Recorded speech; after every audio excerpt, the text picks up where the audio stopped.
ji dayîka min re, ji xwişka min re, ji hevjîna min re, ji hevala min re, ji hemû jinê Kurdan re. Heştê Azarê rojek taybet e. Ez ji we re dibêjim bila cejna we şahî bê, tev de gul û ronahî bê. Şevê reş û parî herin, serê sibê xuyayî bê.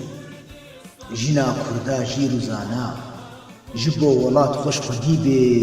Ê bingehara stû diristî, dibistana netewî bê.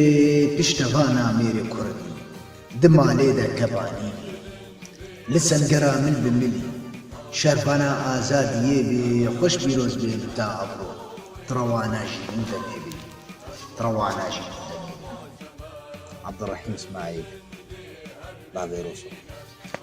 خالجيني أزهما نجبوي وين رجاندي الوكو آبا جما صد هزار جاري شهيد من الجبوي نغما هر الجورة سر بليلا وخيا على كردستان دلندا على همو كردايا